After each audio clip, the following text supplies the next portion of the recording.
stream here to make sure it's working. And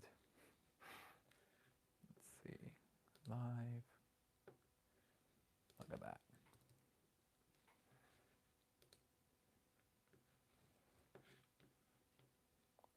I have to ignore that there's a little bit of an echo here. Oh, perfect. Look at that. Let's see the sound. Oh, perfect. All right. Well, the purpose of the stream today, I told some folks yesterday that I'm on ski week at the school. We take the week off for George Washington's birthday. So with the exception of having evening service tonight for Ash Wednesday, and the bulletin's already printed, I have a couple of days off, and I'm trying to develop more of a schedule of posting to this channel, especially since it seems like everywhere I go, I'm getting notes about how they've watched one of these few videos I've made. And there really isn't a ton of work being done other than, positing perhaps an English history of the Church of Britain. But I want to spend some time on a stream today talking about, of course, this very important book. It's not a perfect book. This is Moorman's History of the Church of England. I should say Moorman's History of the Church in England. And the first chapter here covers 600 years, maybe a little bit longer than 600 years, but up to the year 597, which is important because that's really when the church becomes not just Celtic, but Celto-Romano, or where you see the Synod of Whitby and the changes that come with infusing those lines.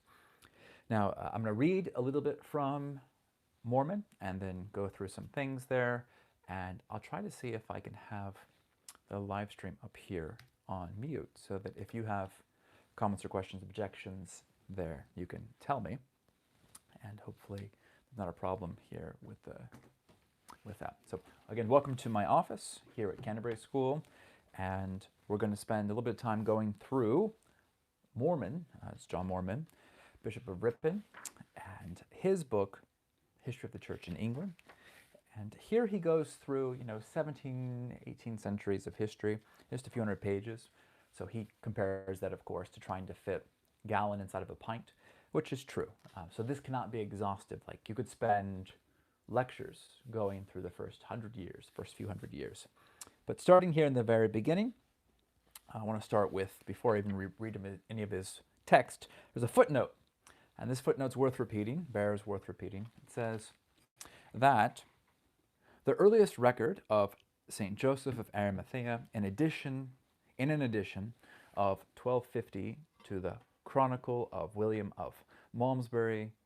So the idea that Saint Joseph brought the gospel to England, it's a pious tradition, and one that many of us as Anglicans want to believe, but it's possible that that's not matching necessarily the historical annals. So don't put all of your stock into that tradition. Now, this is how chapter 1 begins: the church in Britain before 597. Section 1, the coming of the faith. The exact date when the Christian message first came to England is unknown. At the time when the Christian church was gradually extending its influence in the countries on both sides of the Mediterranean, England was in the process of being colonized by Rome. Roman legionaries were marching along their own well-made roads. Roman officers were bringing the old British tribes to heel. Roman law was being administered, and one more province was in process of being absorbed into the great Roman Empire, which now dominated the known world. Now, this is essential to understanding English history, and that the Roman identity of the British is related to this colonial rule of the colonial rule of the Romans, who had made it as far here as the English Isles. And the archaeological evidence of this, of course, is clear. No one disputes whether or not the Romans had this identity, this colony here on the British Isles. But what we often overlook is what that allowed for the gospel. Now, some historians have thought perhaps St. Paul himself has traveled all the way up through this Roman territory to England, not recorded in the Gospels. We know he did make it to Spain. But there is no doubt that these trade routes would have made it possible for Christians who were under the protection of really this Roman-known world to travel to the British Isles. And it's not a huge leap to assume that where the boundaries of the Christian Empire, where the boundaries of the Roman Empire were, Christians would have traveled.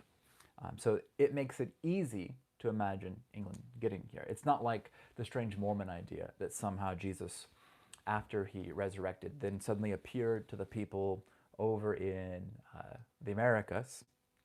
I can't remember exactly what they say he appeared. I think there's some debate amongst the Mormons about whether he appeared in North America, Central America. I know the Garden of Eden was in Jackson County, Missouri, thanks to the Book of Mormon musical. But this is not the same idea. This is a natural idea to believe that the faith came from Jerusalem and traveled via Roman roads and landed in England. It's very, very plausible. And it matches the historical record of who the bishops were and their names there. Now, how this is often ebbed or mixed into the tradition is Britain is known for tin trade.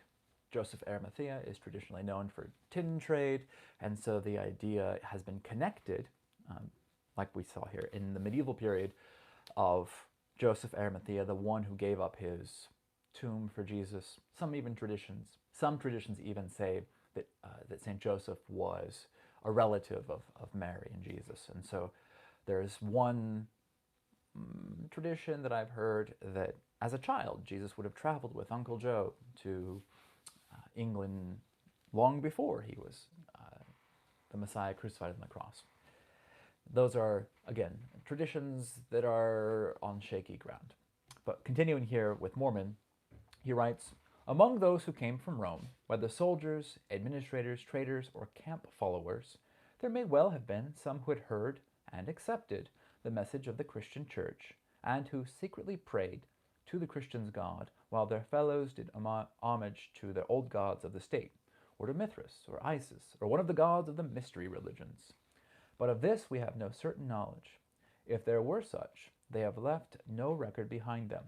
But where history is silent, legend and tradition have produced strange and wonderful stories of journeys to this island made by St. Paul, or St. Philip, or St. Joseph of Arimathea, and of the founding of a Christian church at Glastonbury. Now this Glastonbury myth is carried off today. You can go and there's a church even there.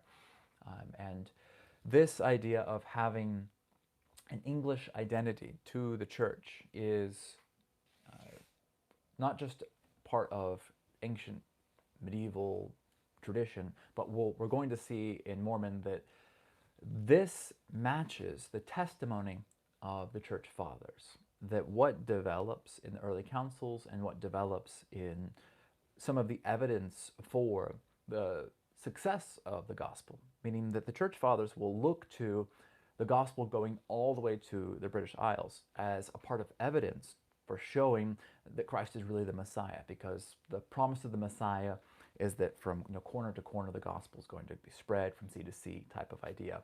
And so some of the church fathers are going to cite the gospel going all the way out here to this far-flung island that we today call Britain as evidence for the power of the risen Messiah.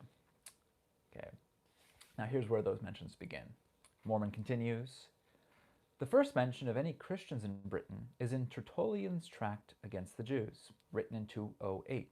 So 208, that's fairly early for testimony to be developing out of the English church, right? So this is, imagine generations, 40 to 50 years.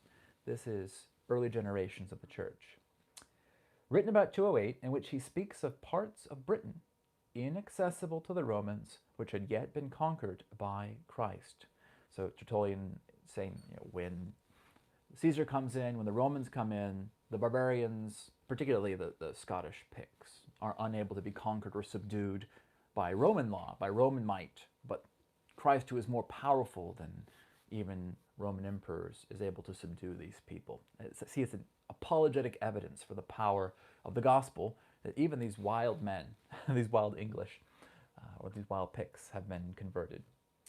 He quotes here from some other men. He says, while Origen, writing about 30 years later, so about 240, writing about 30 years later, includes Britain among the places where Christians are to be found. And not just one isolated, but referring to the bishops here where they can be found.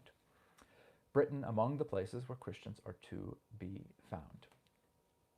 It seems clear then that from about the year 200, the Christian world was becoming aware of the fact that there was a considerable colony of believers in Britain, and it has been suggested that when the savage persecutions broke out in Gaul in 177, a number of Christians fled northward and may have found their way to these shores. So remember, whenever we see Gaul, those of you who are not as familiar with European history, Gaul is ancient word for what we today call the continent, where France is today. But Gaul had a different identity here in the 2nd century. So the idea that Moorman's putting out is one of these traditions might have been true. It could be that Joseph brought it in, or Philip, or Paul, and Christianity came maybe even through the mouths of some secret believer. But that there is a persecution here in the 2nd century that certainly drove men northward. And so it makes sense that if Christians are being persecuted on the continent, that they can escape to the north part of the continent, onto the island, and that Christians would be more concentrated and safe from Roman imperial rule here in Britain. So then he continues, for the next century or so, nothing of these Christians in Britain. Nothing is known of these Christians in Britain. The 3rd century was, on the whole, a time of great advance for the church. For apart from the persecutions of Decius and Valerian, that's from 250 to 60, it was an age of comparative peace and security, when books were written, churches built, and schools founded. So every generation here in the early church has different amounts of persecution by the Roman emperors, and it really depended on your proximity to your enemy. And so this is really, in this period of time, the first time where Christians are able to come out of the catacombs, or there's less persecution, and so we have more evidence, not just in Britain, but across the continent, of written liturgies, of the letters of the bishops as the successors of the apostles. This is also the first time where we have evidence of their churches, which notably are all liturgical structures that were built around Eucharistic celebrations. So during this period, and you'll see as we get closer and closer to Constantine, that less persecution or decentralized persecution, meaning there might be persecution in this part of the empire, but another part of the empire would be more safe.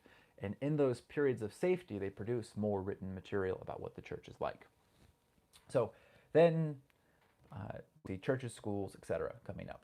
In Britain, some organization was being set up, for by the year 314, so this is within a century of the Christians being confirmed to be there, by the year 314, there were several bishops of the country, 3 of whom, Eborius of York, Restutus of London, and Adelphius, possibly of Caerleon, attended the Council of Arles.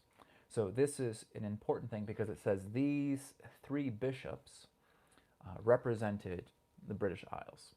And this doesn't mean that these are all of the bishops there, but it does say something that these 3 bishops represent different diocesan identities, right? So these are figures that represent not just one Christian there, but a community or a diocese here, a diocese here, a diocese here, and these 3 are held in such an esteem that we're not supposed to imagine it's like one bishop and 2 coadjutors or 2 suffragans, but rather that representing a large number of Christians in these areas, these 3 bishops come over and are recognized by the continental bishops as having equal apostolic status, that their sees, S-E-E-S, their sees were respected enough to be in this early local council. Now, Arles is not a ecumenical council, so it doesn't bring in all of the bishops, but as a regional council, it's significant here in the early days of the church. Now, a footnote here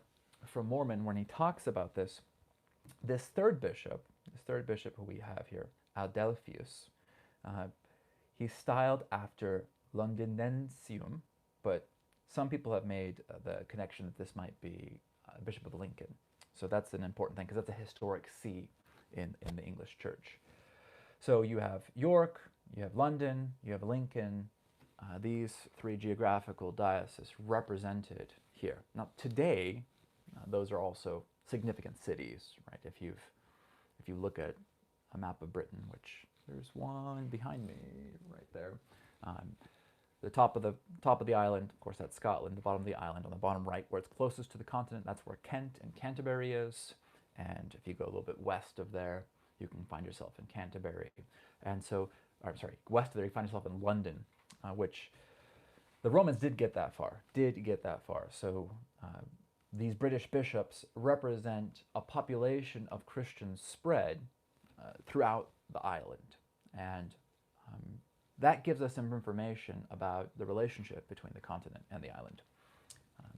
Now next it says, this is quoting from Moorman again, this shows a considerable advance in the establishment of the church on a diocesan basis, and implies that the scattered Christians of the year 200 had by now organized themselves into a definite church.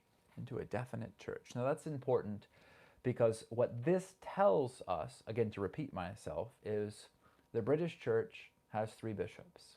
And these 3 bishops participate in the life of the wider visible church. Not a secret Celtic church we don't know anything about. We know their names. They participated in these early councils. They represented real bodies. So continuing on there, no British bishops are known to have answered the emperor's summons at Nicaea in 325. But Athanasius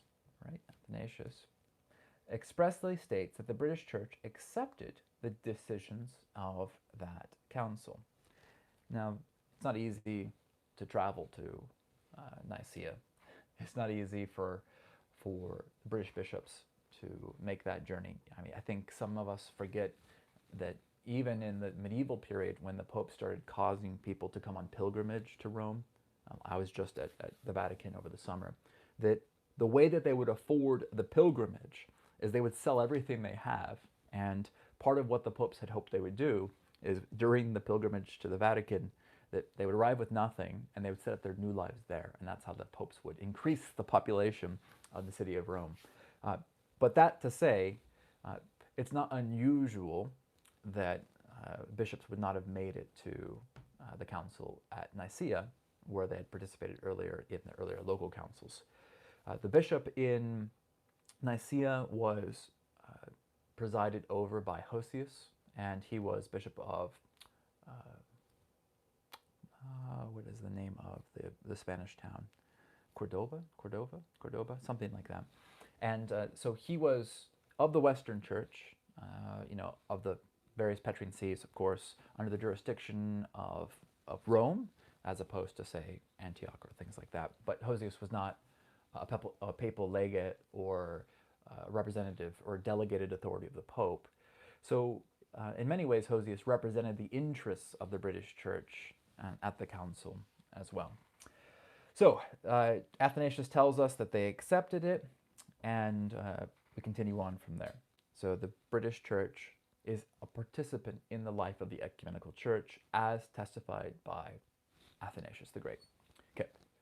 Now, the first Christian and bishop whose name is recorded was Saint Alban, who, according to Bede, right, the Venerable Bede, was a layman of the Roman city of Verulamium, who gave shelter to Christian priests fleeing from his persecutors. So Saint Alban, of course, is the namesake of many American and English churches because of this history.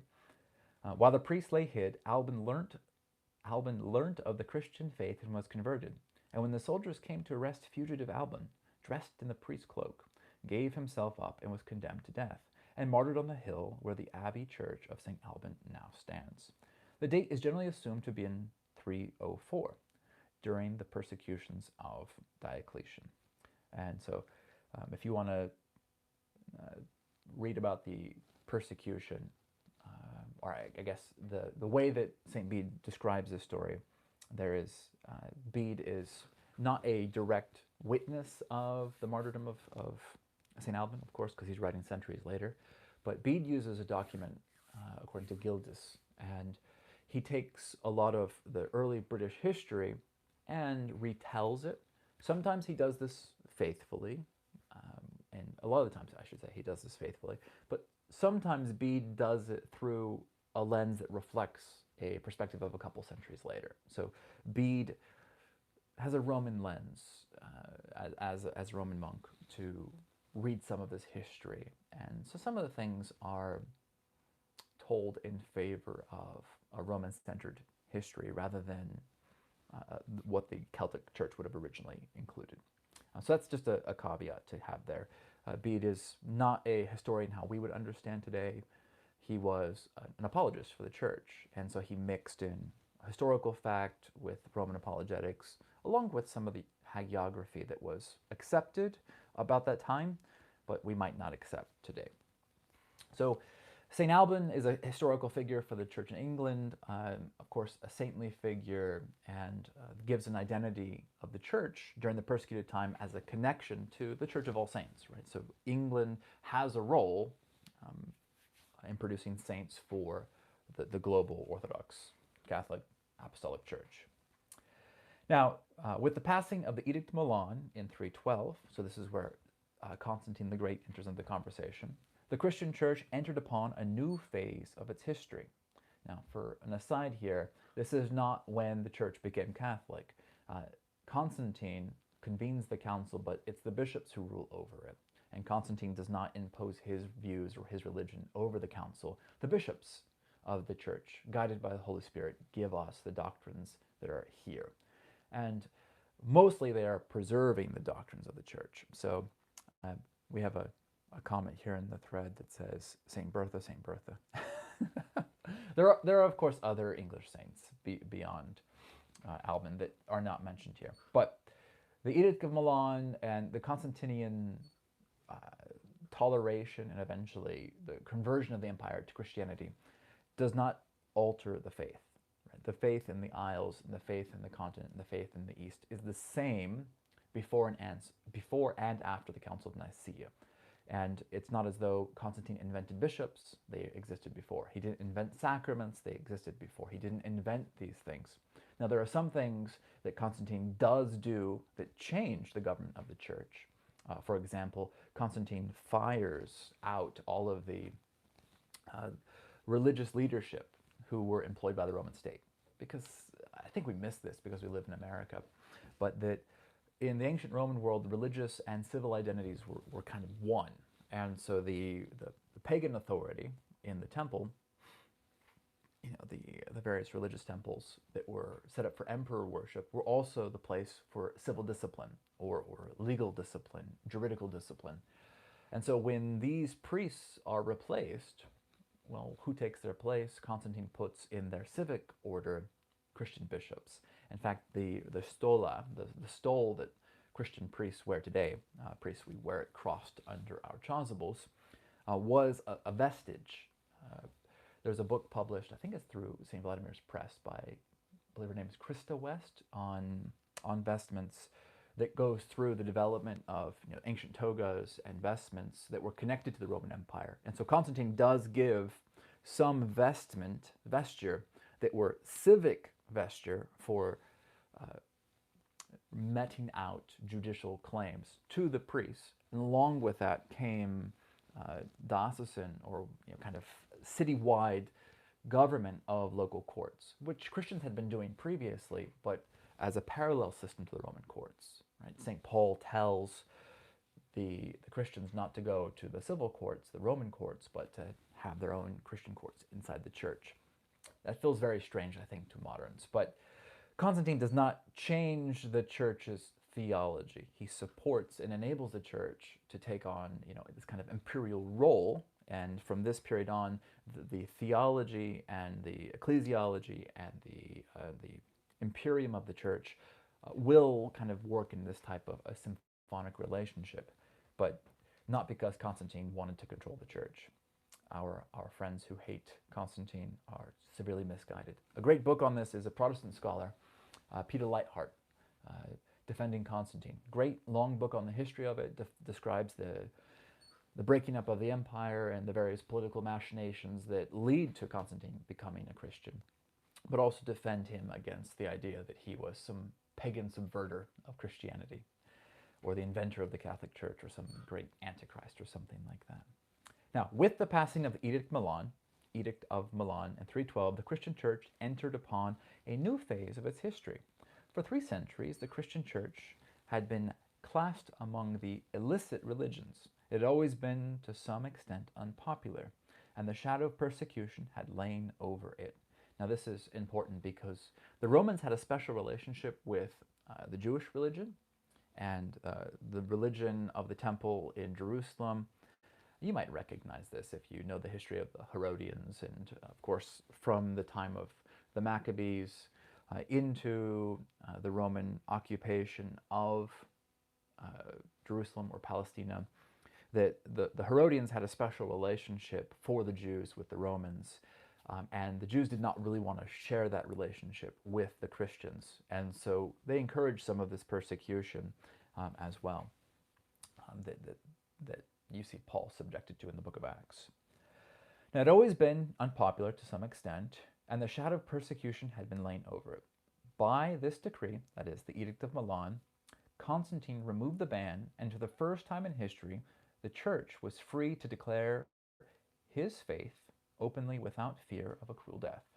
Now, that's probably true in a general sense, but there were, of course, times where Christians before this were able to be free. I think of the Christian kings in Armenia, for example. So that's this is the first time, maybe a more widespread, is what he's saying. From this time onwards, a great and rapid advance was made. Constantine did make it possible for Christianity to flourish.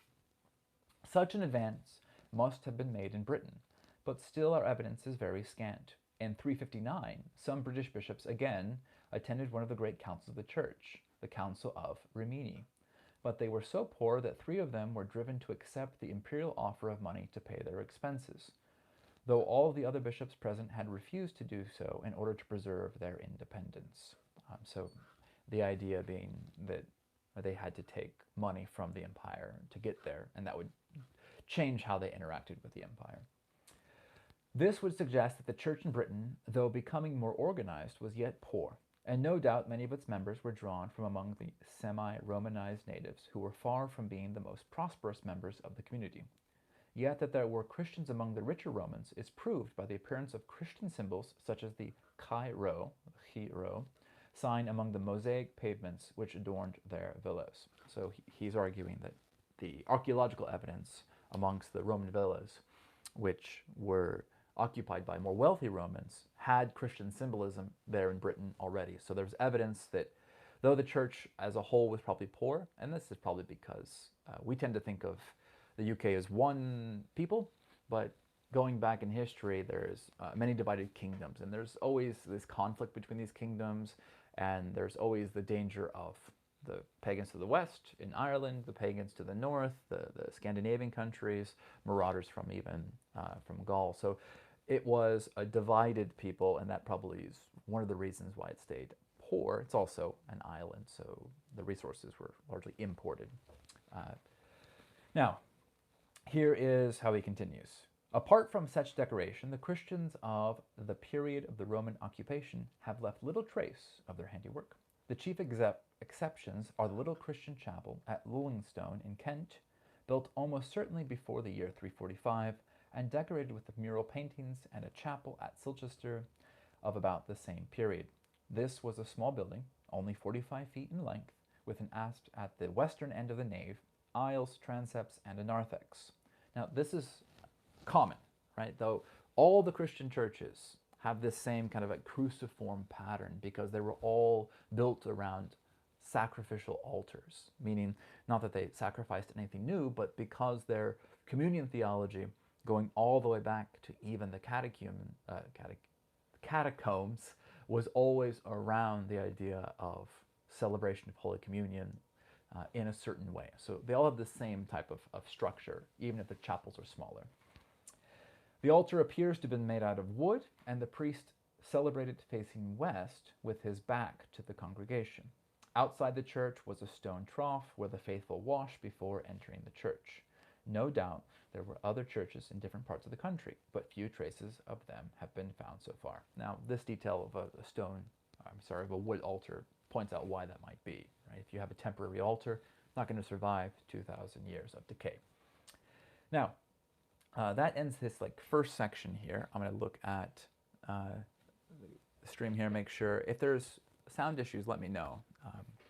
I just realized that I forgot to put my collar back on. Look at that. I guess that means whatever I say, I don't say as a priest. No, so we're working through the first section of Moorman's book on the history of the Church of England. So far we've got through the first 3 centuries, and there's not a ton of evidence of what this Christian church looks like, but we have some key things. It has an episcopacy, it has churches, it has the same form, there's evidence of its folk religion, it has its saints like Alban, and so there is a distinct church here. So that's important for us to recognize. Now, moving on to the second section, Pelagius, Germanus, and Ninian. Although the Christian church by the end of the 4th century had been more or less established in Britain for close on 200 years, our knowledge of any individual Christians, with the exception of Saint Alban, is extremely limited. From this point onwards, church history takes on a new aspect. We leave the mists of conjecture and anonymity, and enter into the clearer light, which is the real personalities can be distinguished. The first of these was a heretic. So how fitting that the Anglicans, or the church in England, the English produce Pelagius, right, the heretic. Some might argue the British church is still producing heretics, and one sits on the throne of Canterbury. No, Pelagius, the man who roused the fiercest passions of St. Augustine, and who has given us the heresy which, to this day, holds such strong an attraction for the British people. That is, Pelagianism, or the idea of the cooperation of the human with the divine in terms of salvation, of meriting your salvation, or the willingness. Of course, you guys all know what Pelagianism is and how it was condemned. Pelagius is commonly supposed to have been a Welsh monk, but it is more probable that he was a Romanized Briton, well-educated, urbane, highly civilized. About the year 380, when he was quite a young man, he left Britain, never to return. For the rest of his life, he traveled about the Mediterranean world. Quote, an elusive and gracious figure, beloved and respected wherever he went, silent, smiling, reserved. And that is a note from Collingwood's and Meyer's History of Roman Britain. Now, he appears to have ended his days in Syria. Pelagius, like some other Christians, have been shocked by the hard and rigid doctrines of St. Augustine, which seemed to him to deny the moral courage and dignity of man. So, of course, we know St. Augustine and his debates against the Pelagian ideas, where he argues for chiefly the idea of original sin. Now, he found, that is, Pelagius found it difficult to believe in original sin, and so great was his faith in man that he believed it possible for man to reach perfection without the intervention of supernatural grace. It was this which aroused the indignant fervor of St. Augustine and led to his condemnation. Pelagius never taught in Britain, but his doctrines found a footing here through the teachings of one Agricola. I wonder if that's his title, because I think that means farmer in Latin, Agricola, early in the 5th century. To counteract this, the British bishops, conscious of their own deficiencies, invited 2 bishops from abroad to come to their aid, Germanus, Bishop of Auxerre, and Lupus, Bishop of Troyes. These 2 arrived in Britain in 429 and immediately made their presence felt. Germanus had been a soldier and a man of action before becoming a bishop, and obviously a man of great force and character. Finding the British timid and lacking in self-confidence, he organized them as a fighting force, and with wild yells of Alleluia, led them to victory against a marauding army of Picts. So Picts, of course, being the Scottish in the north.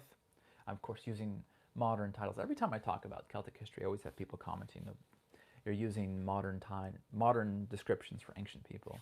But Picts were up in the north, and so we're talking about south versus the north here. Britain being in the south. Alleluias led them to victory against the marauding army of Picts, probably near Mold in Flintshire.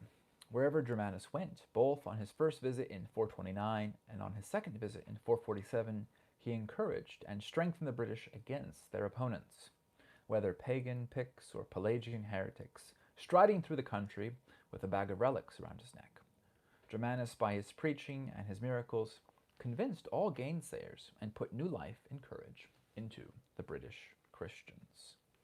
So the story of Germanus is actually included in Bede's ecclesiastical history, and some of these details come from him as well. Meanwhile, further north, a more gentle apostle of Christ was at work in the valleys of Cumberland and southern Scotland. This was Ninian, who, after studying the monasticism of St. Martin at Monmouth, came to Britain apparently as a solitary missionary about the year 397. At Whithorn in Galloway, he founded a monastery built of stone and whitewash so that it might be the most conspicuous object in the district. This came to be known as the White House, or Candida Casa, and became the base from which Ninian and his monks set out on their evangelistic journeys.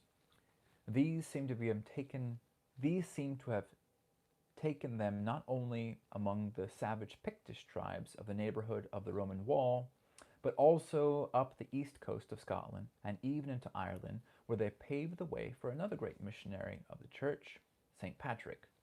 Whithorn continued to act as a center of evangelistic enterprise for some time, one of its most famous members being St. Kentigern, who worked in Scotland, northern England, and Wales early in the 6th century. So prior to Patrick, we have Ninian. Prior to him, we have Germanus. Prior to him, we have Pelagius. We have these figures that represent a Christian movement here and a monastic identity even to the English church, and its desire to kind of cultivate the faith on the island. So what we'll see is this monastic identity will be part of the English church's DNA. The church will be organized by kind of abbots instead of how in the continent it's organized under bishops who are more like civil leaders. These will be monastic bishop type things, very similar to the differences we see between the Eastern and the Western Church in general. So in this way, again, the ethos of the English Church looks more and more monastic or orthodox in its history. So we'll move on to one section here on St. Patrick. Oh, is my sound not working here? Let's see, let me check my sound here on my side.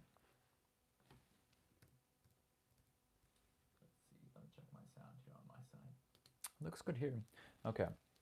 I'm using my phone with one of these lavaliers, so if I become disconnected, it's probably my fault. So, section 3, Patrick.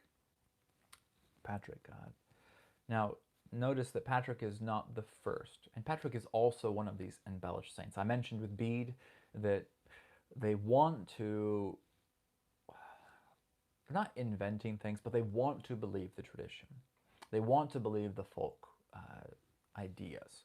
But it's not always safe to believe every folk legend as history. And the same thing will be true with St. Patrick. There are things that are recorded by St. Patrick, because he's one of these guys who actually writes down things. But there are also traditions that over the next 1,000 years will be put onto St. Patrick that we shouldn't believe. Okay, so Patrick.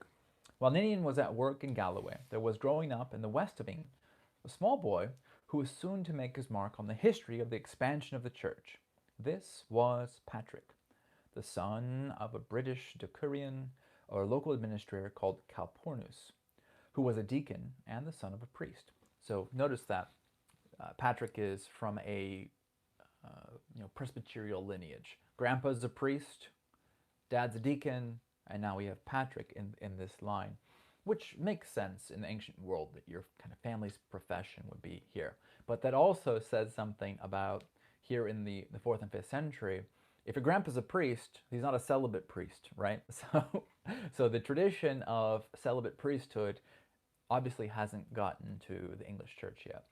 And so we know, of course, that the celibate priesthood is a later innovation of the Roman Church, even though virginity is, of course, admired in the early church, particularly if we read the writings of Saint Ambrose. Virgins and those who take vows of chastity are, of course, respected, but the idea that priests are all celibate, and that's an ancient doctrine, not reflected even in the great people like Patrick. And of course, we see the same thing in the scripture, right? Peter has a mother-in-law, which means he has a wife. But keeping going here, the family who lived somewhere near the sea was one day raided by a gang of pirates who landed from their boats and carried off a number of boys and young men into slavery. Among them, Patrick, now 16 years of age. He was taken to Ireland, where he was kept in captivity as a swineherd. But after 6 years, he escaped, apparently to Gaul, where he came into contact with the monastic movement under the leadership of St. Martin of Tours. Now, this is important because this is one area where Patrick is going to interact with the Roman Church. Now, Roman Church meaning the Church of the Western Patriarchate. So Rome, being the most Western of the Pentarchy, has a type of leadership over all of the Western Church, including Gaul. And Gaul will be a very important place as an intermediary between the Rome as a see, the church at Rome in modern Italy, and the English Church. Even when St. Augustine comes later, not of Hippo, but later Augustine of Canterbury, that there'll be certain things that Bede records are given through the Bishop of Gaul.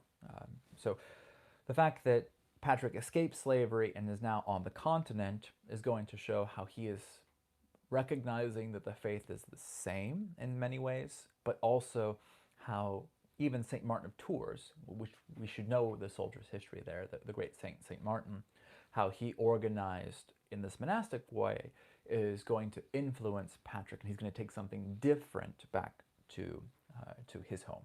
Okay.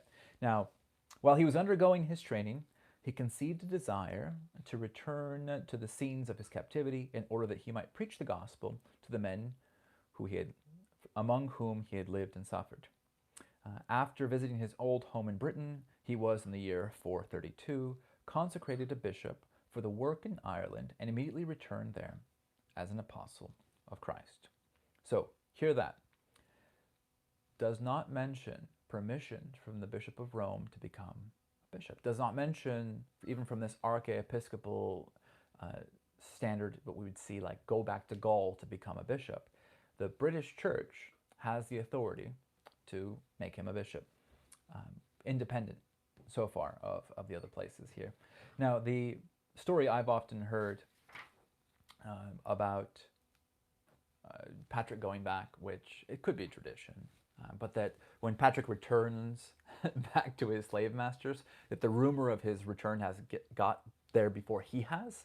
And so as he's marching towards his home to basically forgive his slave masters and tell them the story of Christ, that they set fire to their own houses and end up perishing before Patrick gets there.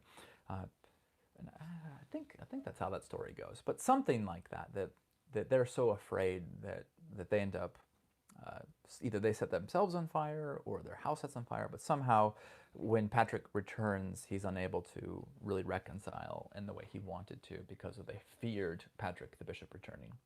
Now, he says, for the next 30 years, Patrick fought a hard battle against the paganism of the Irish tribes. And again, pointing to, it's hard to see this map behind me, but Ireland being the island west of England. So you got Ireland, England, and then the continent with Gaul. Often his life was in danger. He traveled widely in Ireland and made many converts, baptizing them by the thousand and ordaining clergy everywhere. Now, for our Baptist friends who like St. Patrick, notice he's a bishop. He can baptize and ordain. You can't. I'm teasing.